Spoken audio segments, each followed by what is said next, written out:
Hi everyone, my name is Ashley and I'm a registered dietitian with the Healthy Lifestyle Center at Pediatric Endocrinology. And I am here today to share with you guys some of my tips for how to stay active and get in exercise now and with your family at home during these times of social distancing. Now, I know that things are a lot different than they used to be, and it's a lot more of a challenge to incorporate physical activity and exercise into your family's life now. But I think it goes without saying the benefits of including that on a daily basis with your family and improvements that you've probably already seen in energy levels, in mood, in decreased stress and anxiety. So many great reasons to make sure that you continue to incorporate exercise for yourself, of course, and also for your family members. So wanted to share with you guys some of the tips that I have for how to keep including that in your day. So first, let me just tell you the recommendations for children and teenagers is 60 minutes of exercise every day. Now, this doesn't have to be 60 minutes all at once. This can be broken up into shorter periods throughout the day. You can have 10 minutes here, 15 minutes here. That's totally okay, and it might even be more realistic for your family. The other thing to note is that you want to also make sure that you're getting in some of that vigorous, moderate to vigorous activity. And that's the type of activity that includes you breathing heavy, sweating a little bit, heart rate getting up. So want to make sure that that's also a part of that 60 minutes every day. So some other tips that I have is making sure that you as a parent are also incorporating role modeling so that you're showing your family and you're showing your kids that exercise is not only important for them, but it's also important for you. And don't underestimate that the more that you are demonstrating physical activity and prioritizing that yourself, the more your kids and your teenagers and the others in your life will actually see that and follow as well. So including all of the family and making sure that you yourself are doing that too. So I am a big advocate of, especially at this time, including some sort of schedule and routine for your family. And this isn't just for physical activity. This is scheduling for lots of things from school. You probably already have some sort of a schedule for your day for those sorts of things. For school, maybe for chores, for family time, for friend time, maybe for screen time. And this is one of the best things that you can do for your family pretty much all the time, but now especially when we don't have so much of that routine and that structure. So when you're preparing that routine and you're preparing that schedule for your family, make sure that you also schedule in some of that outside time. And that can look lots of different ways for lots of different families. That could be just playtime outside. That could be going for a walk. That could be you give actually your child or your teenager some of those choices of their own to pick from, but making sure that you're just including that as part of their regular routine and a part of their structure. And having that routine for your family, first of all, makes it just part of the expectation for the day, and just setting up that routine helps to decrease some of that anxiety and decrease some of that stress because they just know what's coming up. Also making sure that, like I said, you give them some of that responsibility and coming up with some ideas. So especially for maybe with your older kids, your teenagers, your adolescents, they often are more willing to participate if they have some say in it. So don't be afraid to allow them to come up with some ideas, maybe even have them make their own schedule, and then you guys go over it together and you discuss what maybe is realistic, what works for you, what maybe doesn't work for you. Some other ideas that I have is for the younger ones, it's important to include a lot of that time as active play. So rather than a structured activity like doing a workout video, little ones really need more of active play time. So that includes maybe playing a game outside. I know that playgrounds aren't as open, but if you have a playground in your backyard, doing something like that, playing games with them. So making sure that you're incorporating physical activity through more of those things. And you can also engage with them with that as well. You can set up an obstacle course. You can play a game of Simon Says. You can take some dance breaks. You might also want to incorporate some chores into that structure or into your day. And those can be active chores that get their heart pumping a little bit more. And that can be for the younger ones, but also for your adolescents and teens as well. I would also recommend maybe even just having some active break time. So every hour, maybe just you can set a timer, or you can just discuss as a family what makes sense for everybody. But even just taking short breaks of, hey, let's get up for a minute and do some jumping jacks, or get up and dance, or just take some sort of a break that allows a little bit more of that activity and that movement that also can be really, really necessary when maybe there's a lot of homework and there's a lot of screen time and there's a lot of sedentary time. Other ideas would be, especially for maybe the older kids, one of the really popular things that I've heard a lot is things like Wii, or maybe just some active video games where you're actually moving around. Those can be so great for actually having some more of that physical activity time, and it makes it a little bit more fun. They might be more willing to participate in that.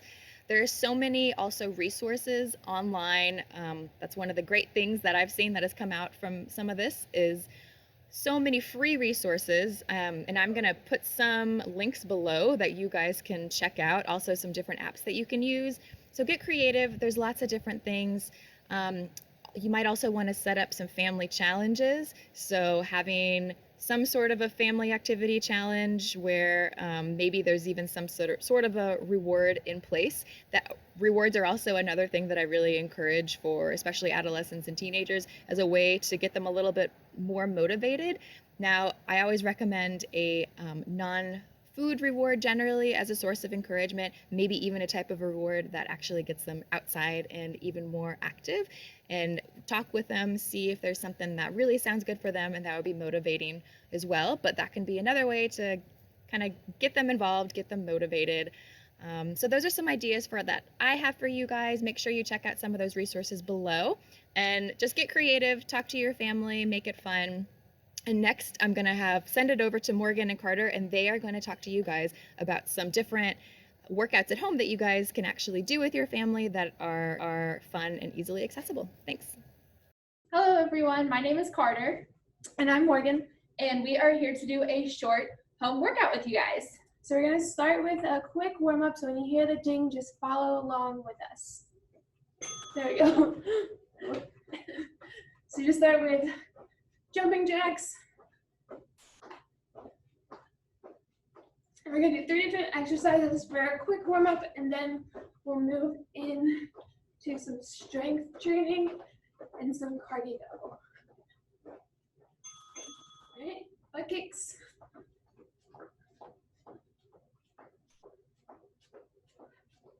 So this warm-up is to help get our heart rate up, get our breathing levels elevated a little bit, and get our body ready for exercise. So try and get the bottom of your foot to touch your butt each time. Now just jog in place, or you can like jog in a little circle, whichever you prefer.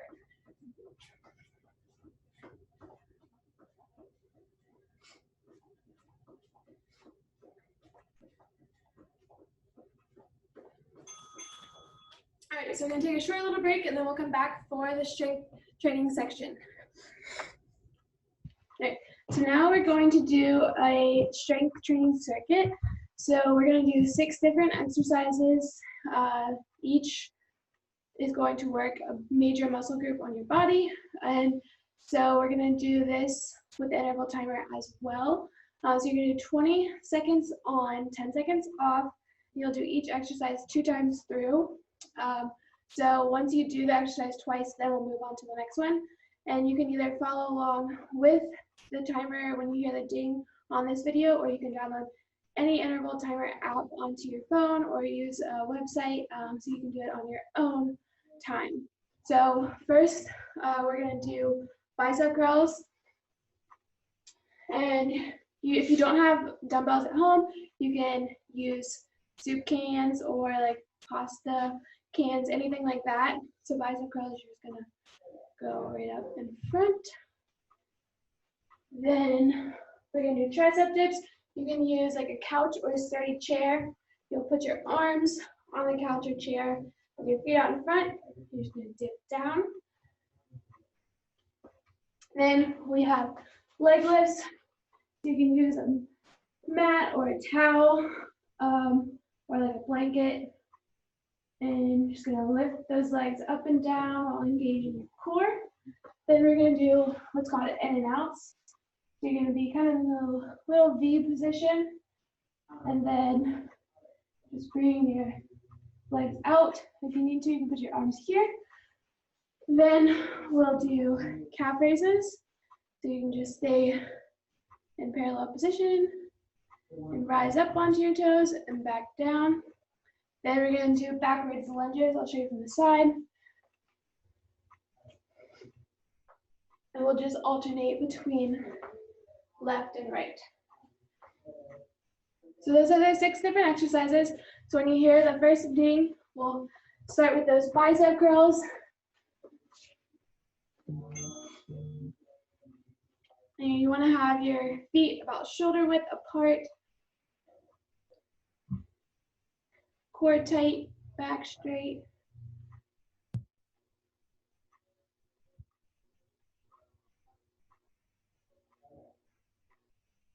All right. You have 10 seconds of rest, and then we'll do the second set of curls.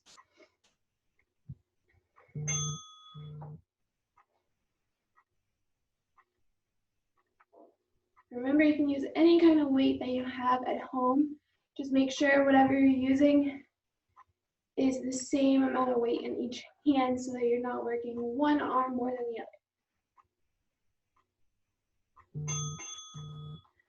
other. All right. Next is this tricep dips. So you can use a couch or sturdy chair.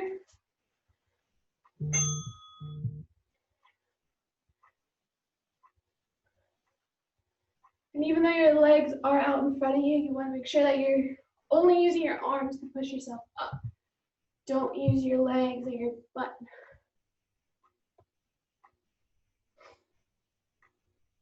All right, go ahead and take a little rest. Get ready for that second set. The closer your feet are to you, the easier it'll be. The further away your feet are from you, the harder it'll be. So just keep that in mind.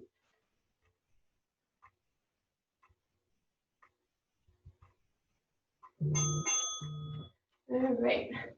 Next is leg lifts. So this is going to work your core.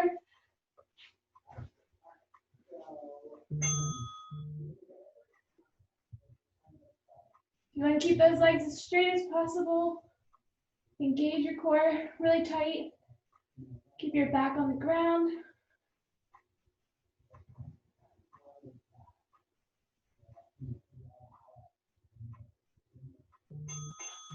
All right, take a short little rest.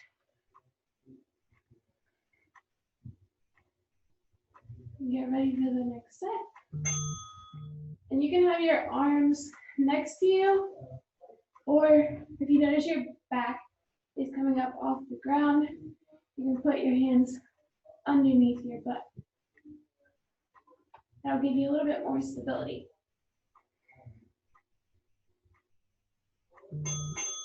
All right. Next is in and out. This is also going to work your core. So you can start with your arms behind you. Just make sure they're both in about the same position. And your fingers are facing forwards. And you're just bringing your legs in and out. All right, rest.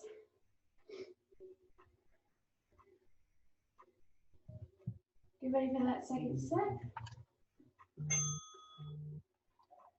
And if you want to get a little bit more challenging, you can put your arms out by your side, or you can bring your arms in when your legs come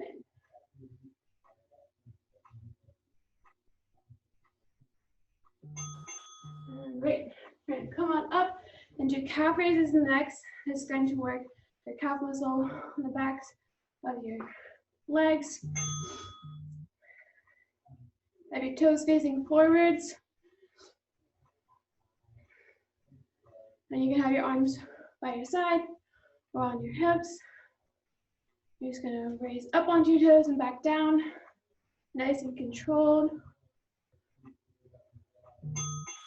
Take a little rest. This time I'll show you the same thing with weights, so you can use those soup cans, or if you have resistance bands, those work just as well.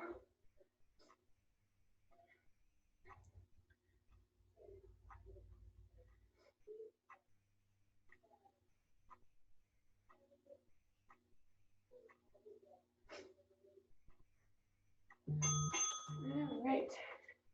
Last strength exercise is backwards lunges. So I'll show you from the side. Start with your feet parallel. And you'll step back with one, come up, and switch to the other side. Keep your back straight, your core tight. And when you go down, you want your knees to be getting in like a 90-degree angle, but you don't want that back knee ever hitting the ground. So make sure you're nice and controlled with that. I'll show you from the front this time. And you can add weight to this exercise as well.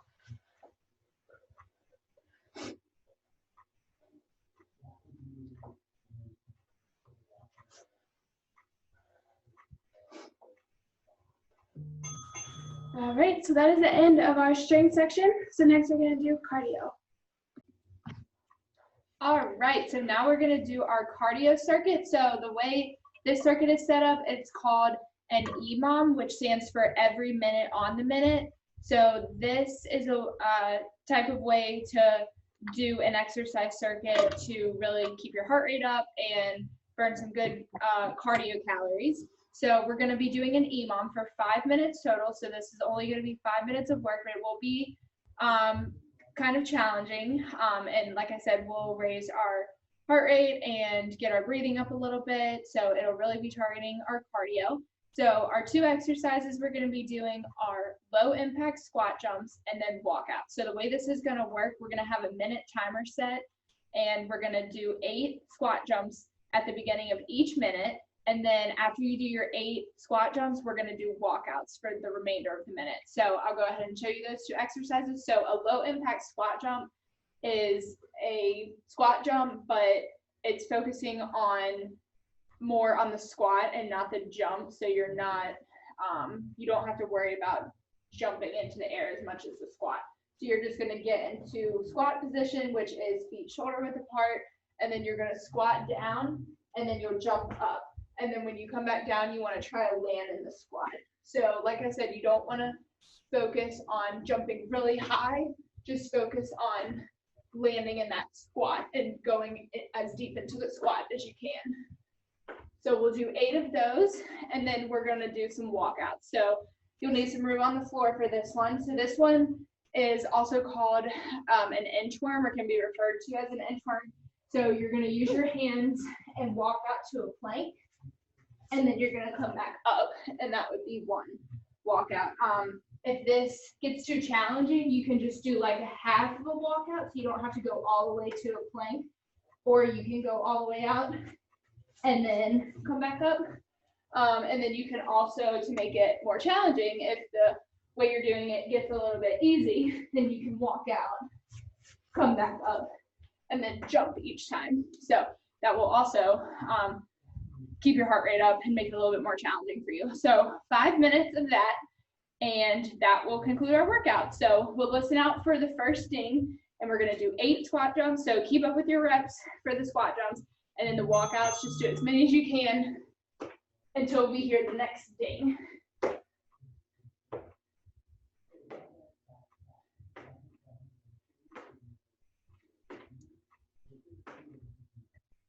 All right, so right into the walkouts when you're done.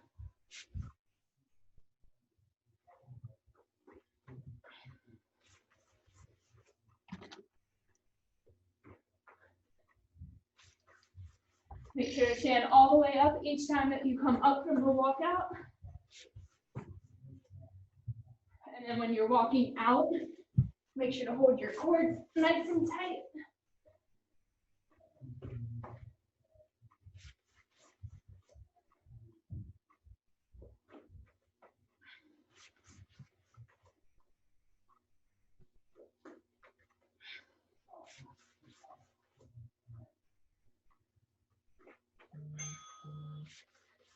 All right, so now we're back to the squat jumps. We're gonna do 8 again. So this is the start of our second minute.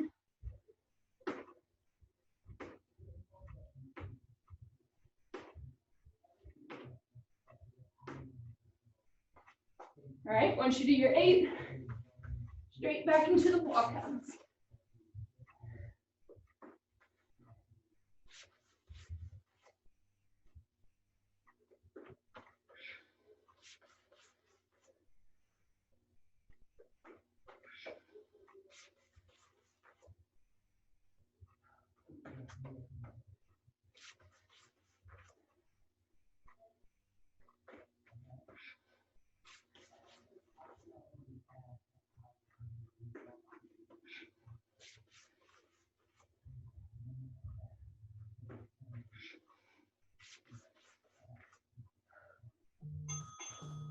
All right, this is minute 3, 8 squat jumps again.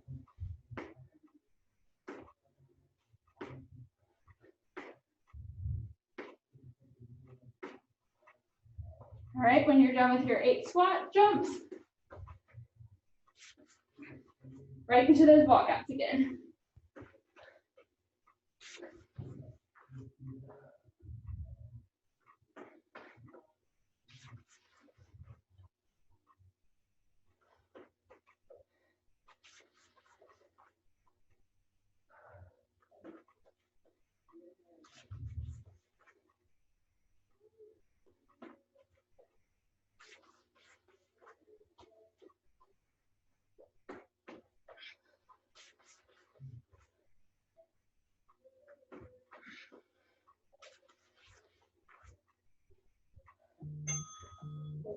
All right, 2 more minutes of this, guys. Keep up the good work. 8 more squat jumps.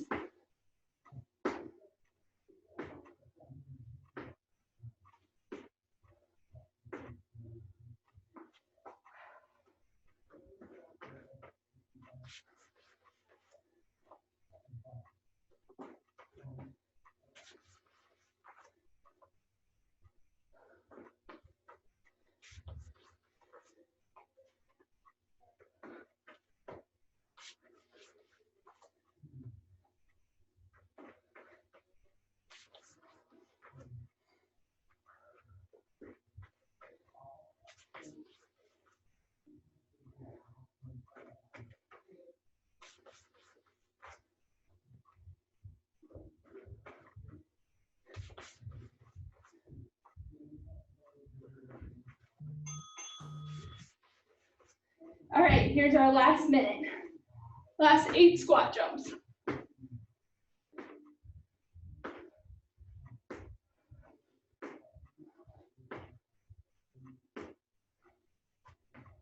All right, try to do as many walkouts as you can in these last few seconds.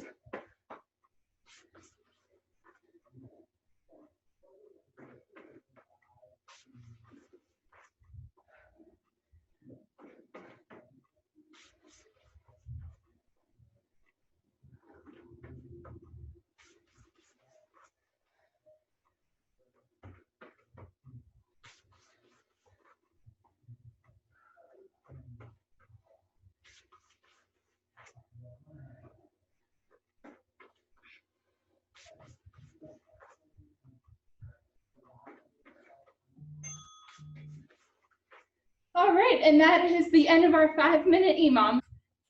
All right, guys, so that's the end of our workout. Thank you so much for watching. We really hope you enjoyed that workout, and we'll use it at home.